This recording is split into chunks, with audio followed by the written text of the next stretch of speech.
nesta quarta-feira agitada. Vou chamar os nossos comentaristas Dora Kramer e Cristiano Vilela. Ainda não temos, viu, Dora, 100% de certeza em relação a esse projeto da Câmara, se já vale também para a isenção de R$5 mil, porque há uma dúvida em relação à compensação. Daqui a pouquinho chega a informação, mas fique à vontade, Dora. Correção da tabela, acho que é correção da tabela, porque apenas o Arthur Lira leu o relatório, tá certo? Da isenção, que ele é relator, a isenção dos 5 mil. Então vamos esperar para ver o que é. Mas o que você quer me perguntar? Para falar mais sobre o OF, se em relação ao próprio governo, de saber o que vai acontecer agora, qual a articulação e também a posição do deputado Hugo Motta, que de uma certa maneira tem informação de bastidores, de que ele não teria aceito uma reunião com outros integrantes do governo, de que forma o bastidor hoje no Congresso Nacional aponta para isso, Dora? Pois é, o que dizem é que ele não deu a menor pelota. Lindbergh Farias, líder do governo, Gleisi Hoffmann, a ministra da Articulação Política, eles saíram dizendo, não foi nem bastidor, eles saíram dizendo para quem quisesse ouvir, que não foram atendidos pelo Hugo Motta. O governo, quando eu falei que o governo era desatento, eu usei uma expressão assim, muito amena, né? Porque o governo foi completamente indiferente às evidências, porque confiou que o Hugo Motta seria um parceiro. Gente do céu! Está muito claro para qualquer pessoa que acompanha a política que o Hugo Motta e Davi Alcolumbre dão prioridade a quem os elegeu, respectivamente presidentes da Câmara e do Senado, e não foi o governo, porque não eram candidaturas governistas, eram candidaturas do parlamento, e é ao parlamento que eles darão prioridades. Isso é cristalino. Agora, rola por aí uma informação, uma possibilidade de que o governo vá recorrer ao Supremo, porque hoje a gente viu, inicialmente, depois que os líderes saíram daquele atordoamento inicial, porque ficaram todos chocados, né? Aí resolveram partir para uma atitude mais agressiva. O tom foi bastante mais agressivo, né? E aí, nessa coisa de ir para cima, dizendo, olha, vai ter que ter contingenciamento, e vai ter que ter mesmo, porque a lei manda que se não tem dinheiro de um lado, tem que contingenciar ou bloquear de outro. Claro. Agora, vai ter reação, e aí o governo, de repente, está pensando em recorrer ao Supremo, não sei mediante que argumento, para derrubar essa decisão do Congresso. Se fizer isso mesmo, pode esperar. A coisa vai ferver, a coisa vai ficar pior, porque quem tem a força hoje e quem dá o ritmo do jogo é o Congresso Nacional, não é o Palácio do Planalto. Pois é, Vilela, então agora chega a informação, essa aprovação sobre o imposto de renda tem a ver com a correção, é projeto de lei que atualiza a tabela do imposto de renda. O deputado Arthur Lira fez a leitura do documento dele, ele que está relatando o projeto que isenta quem ganha até R$5 mil do imposto de renda, mas isso ainda vai ser votado pela Câmara dos Deputados. De qualquer forma, essa correção da tabela ou esse ponto que atualiza a tabela, agora a análise será feita pelo Senado. Vilela.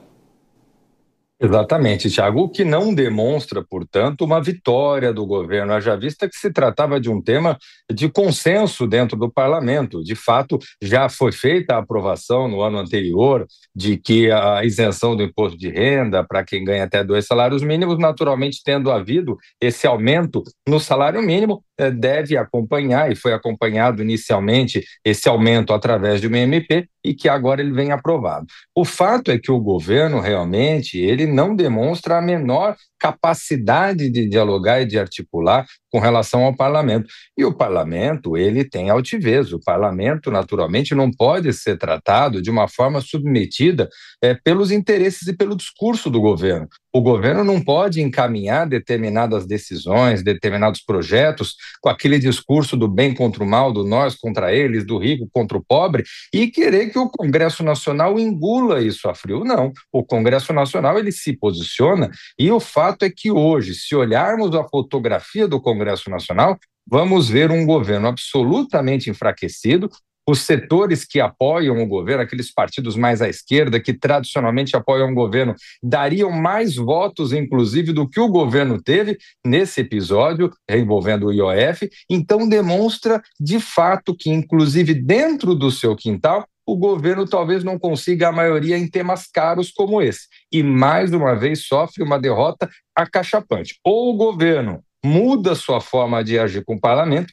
ou então outras derrotas ainda vão acontecer.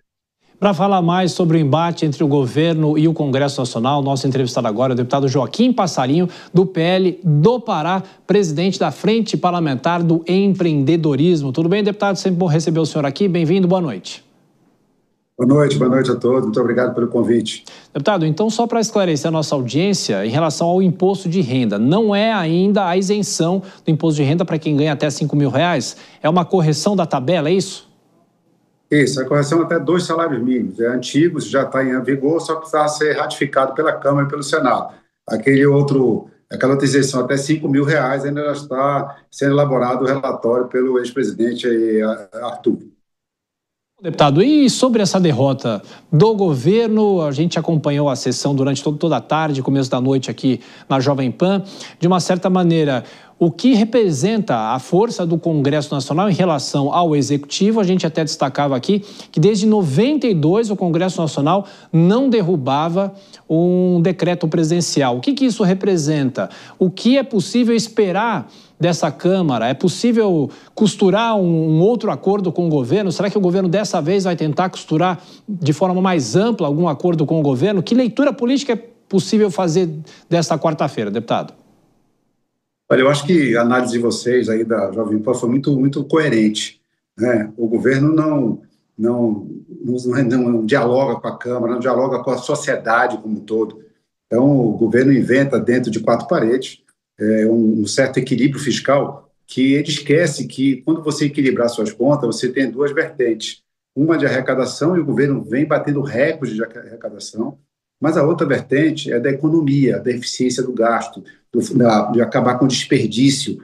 E essa parte o governo não faz. Parece que o governo do PT não tem o DNA para isso e não consegue fazer essa sua segunda parte, equilibrar suas contas, melhorando, dando eficiência, qualidade no gasto público, economizando um pouco. Então, o governo sempre quer fazer mais benefícios à sociedade e, para isso, ele quer arrecadar mais. Esse problema do IOF, o governo fala que não houve entendimento para colocar em pauta, mas o governo também, quando fez uma medida provisória para cá, também não conversou com o Congresso, não conversa com a sociedade, com o setor produtivo, não conversa com quem emprega, com quem que está lá na ponta pagando essa conta. Eu digo, nós não temos mais condições de pagar mais imposto do que pagamos. O governo cobra muito e entrega pouco. E o governo não conversa, não dialoga, não trata o parlamento como um parceiro nessa construção, e sim como subsidiante que possa ficar aqui apenas votando e ratificando aquilo que o governo pensa. Então, eu acho que a análise de vocês é muito certa, ou o governo para acertar, ou ele vai ter muita dificuldade aqui para frente. Deputado, vou passar para os nossos comentaristas, Dora Kramer e Cristiano Vilela. Dora faz a próxima questão. Dora. Boa noite, deputado. Hoje, durante o dia, o governo teve, depois que ele saiu do torpor inicial, teve assim uma atitude mais agressiva, né? Você ouviu o tom do Lindbergh, viu o tom do Zé Guimarães, um tom bastante mais agressivo. E aí, no meio dessa reação, surge, não sei se ainda uma informação ou alguma maneira de exercer pressão de que o governo pretende ir ao Supremo, não sei mediante que argumento, nem que instrumento específico, ir ao Supremo para tentar fazer uma reação via judiciário. O que o senhor acha que vai acontecer se o governo fizer isso mesmo? Olha, eu acho primeiro, eu já esperado, toda vez que o governo tem uma derrota no Congresso, ele procura e corre para se resguardar, para se respaldar dentro do Supremo. É o que ele sempre faz, sempre fez e vai continuar fazendo. Não é nenhum tipo de surpresa para nós. O problema é que o governo esquece de ver qual é a reação do próprio Congresso. Né? Ele não acha que isso vai ficar impune. Se ele fizer, nós tivemos aqui quase 400 votos hoje, mostrando que a base do governo votou conosco. Vocês fizeram essa análise muito bem vendo os números.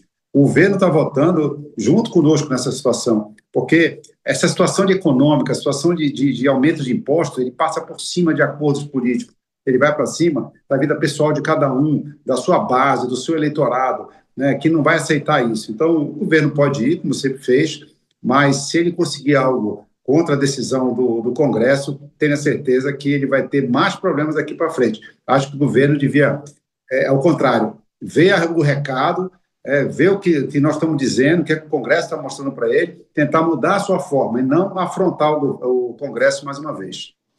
Deputado, vou passar para o Cristiano Vilela, que é advogado. Inclusive, antes da pergunta para o deputado, é bom dizer se o governo teria esse espaço para recorrer ao Supremo, Vilela. Olha, Tiago, no meu entendimento, não teria esse espaço.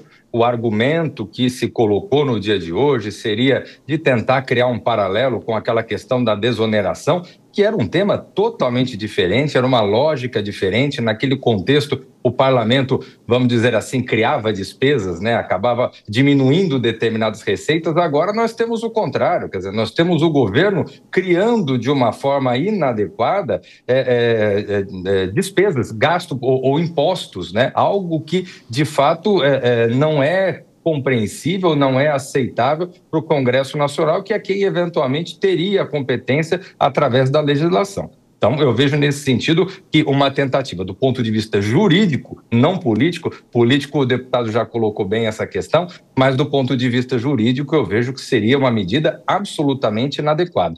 Mas para o deputado eu gostaria de fazer uma pergunta. Deputado, na sua visão dos erros que o governo tem cometido, que muitas vezes o governo atribui a esses erros como erros de comunicação, mas na sua visão, onde o governo está pecando mais? Na economia, com a falta de medidas que venham efetivamente a promover corte de gastos, a sanidade fiscal, ou na política, com a total incapacidade de ouvir setores que não sejam aqueles setores mais íntimos ligados ao governo? Olha, eu acho que ele erra em todos os lugares. Não é só... Ele erra na comunicação, ele erra no relacionamento com o Congresso, ele erra com o relacionamento com o setor produtivo. Quer dizer, o governo erra toda hora. Num assunto tão grave como esse, o governo tinha que chamar aqueles que estão na ponta, aqueles que estão passando pelos problemas agora, estamos voltando de uma pandemia, tentando reaquecer a nossa economia. E aí o governo vem com invenções que não tem cabimento. Como você falou, juridicamente eu não vejo por onde ele recorrer disso. E vou dizer mais, se fosse falar juridicamente, talvez o aumento do IOF fosse ilegal, porque esse é um imposto regulatório, não arrecadatório. Então, o governo já estaria errando aí nesse momento, quando usou esse instrumento. Mas eu acho que o governo precisaria, eu acho que o governo tinha que parar para entender, olha, nós estamos pecando, vamos parar, vamos reiniciar, vamos resetar aqui o governo e começar a ver que o governo precisa dialogar, precisa chamar, hoje a sociedade organizada, a sociedade civil, os setores produtivos, eles têm representação em Brasília. Tem entidade que representa os setores. Acho que tem muitas coisas que, conversando, nós podemos fazer. Por exemplo, o corte de gasto, onde é que está? Só para você ter uma ideia, a informação que a gente tem da imprensa, que, segundo o Defesa, cresceu no governo agora do PT 57%. É impossível ter crescido. Nós não temos 57% a mais de pescadores em 2 anos. Isso é impossível. Então, alguma coisa errada. Então, vimos o que aconteceu no INSS. Quer dizer, nós temos que estancar essa sangria. O governo precisa entender isso, conversar com a sua base, conversar com a sociedade, para ver como nós podemos fazer. Acho que podemos ver alguns incentivos que estão há muito tempo e não estão dando resultado, podemos, mas o governo não fala, o governo não dialoga, o governo resolve em 4 paredes e quer enfiar a goela abaixo dentro do Congresso Nacional, e o Congresso já disse que dessa forma não aceita.